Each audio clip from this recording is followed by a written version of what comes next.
Сәлеметсіздер ме, құрметті көрермендер, денсаулық арнасына қош келдіңіздер. Бүгін сіздерге кептірілген жемістер мен көкөністердің қандай пайдасы барын айтатын боламын. Видеоны соңына дейін қарап, менімен бірге болыңыздар. Денедегі дәрумендер мен қоректік заттардың қажетті мөлшерін сақтау өте маңызды. Бұл туралы барлығымыз білеміз. Және де кептірілген жемістер мен жидектер ағзаға жақсы көмектеседі. Кептірілген жемістер пайдалы, сонымен қатар тәтті тағамдар санатына жатады.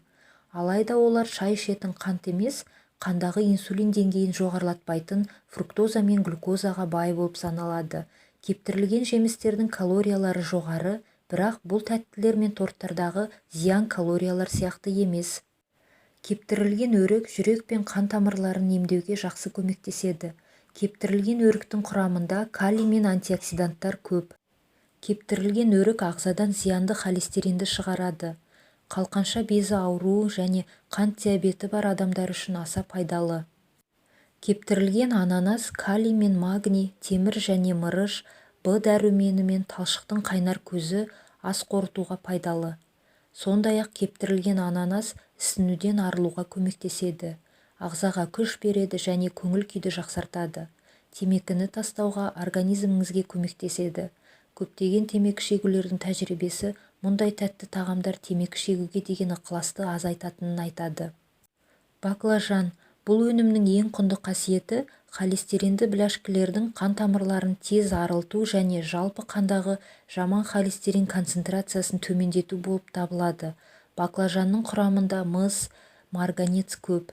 Бұл қан құрамын жақсартатын және көк бауырға көмектесетін өте сирек элементтер. Баклажан мен темірде сол элементтер жеткілікті. Сондықтан олар анемия үшін пайдалы. Баклажан құрамында көп мөлшерде калий бар, сондықтан жасушадан артық сұйықтықты кетіруге көмектеседі. Баклажан қандағы қант құрамын төмендету үшін қолданылады. Банан жүрек, бауыр, ми, сүйектер, тістер, калий көзі, бұлшық еттерге пайдасы мол кептірілген жеміс. Біздің әрқайсымызға күніне ең аз дегенде 1 грамм калий алу керек, ал ересектер үшін оған оңтайлы күнделікті қажеттілік 3-4 граммды құрайды. Сондай-ақ балаларға дене салмағының әр килограммы үшін 16-дан 30 миллиграммға дейін мөлшерінде калий қажет. Денедегі калийдің жетіспеушілігі ақуызды қалыпты қабылдаған кезде де дистрофияны туындауы мүмкін. Кептірілген банандар табиғи қантқа бай, оны сіңіргенде қанға оңай сіңеді. Дәл осындай салмақпен кептірілген банандар және піскендермен салыстырғанда 5 есе көп калориядан тұрады. Ол дәрілік мақсаттарда да қолданылады. Банан құрамында серотонинге айналатын триптофан ақуызы бар. Серотонин көңіл күйді жақсартады, демалуға және өзіңізді бақытты сезінуге көмектеседі. Кептірілген жүзім немесе мейіз барлығына пайдалы. Әсіресе жеңіл, құрамында калийдің ең көп мөлшері, көптеген фосфор бар. Бұл қарқынды интеллектуалды жұмыс кезінде, емтихан кезінде өте жақсы көмектеседі. Мейізді жеу бұл перинатальды аурудың алдын алады. Кептірілген шие назардың шоғырлануын арттырады және әсіресе темекіні тастағысы келетіндерге көмектеседі. Шие құрамындағы заттар никотинге тәуелділікті әлсіретеді. Саңырауқұлақтар. Кез келген кептірілген саңырауқұлақтар салмақ жоғалтуға көмектеседі. Сонымен қатар барлық кептірілген саңырауқұлақтардың құрамында құнды ақуыз, оның тағамдық қасиеттері бойынша сиыр ақуызымен бірдей. Кептірілген саңырауқұлақтар күшті антидепрессант, зияткерлік белсенділікті ынталандырушы және мигреннен қорғайтын құрал болып табылады. Алмұрт жемісінде бірегей эфир майлары, биологиялық белсенді заттар бар. Олар дененің қорғанысын күшейтеді, жұқпалы ауруларға қарсы тұра алады, қабынуға қарсы әсері бар және тіпті депрессиямен күреседі.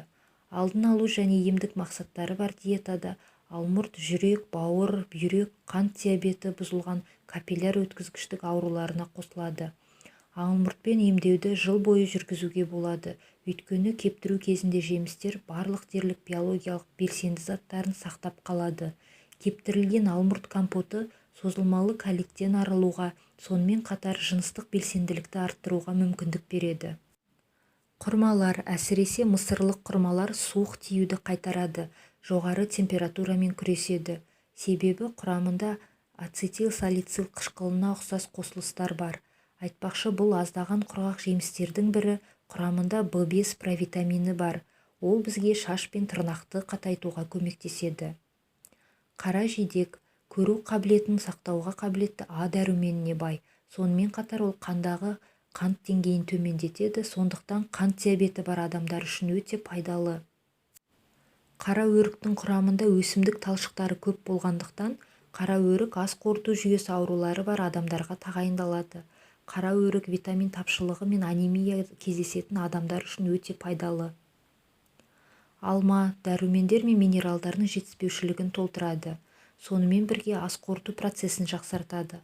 Алма бұл ең төмен калориялы кептірілген жеміс түрі.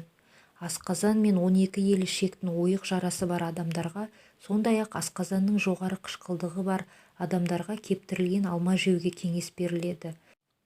Кептірілген алма зиянды чипсы, кириешкеде де ауыстыруға жақсы. Өйткені оларда бәрі табиғи, калориялары әлдеқайда аз, ал пайдасы мен дәрумені бірнеше есе көп. Кептірілген жемістер сізге денсаулық, ұзақ өмір және әл-ауқат сыйлайды. Менің алда шығатын қызықты әрі пайдалы видеоларымды жіберіп алмас үшін арнама тіркеліп, қоңыраушаны басып қойыңыздар. Және де пікір қалдырып, лайк басып, арнамды қолдап кетулеріңізді сұраймын.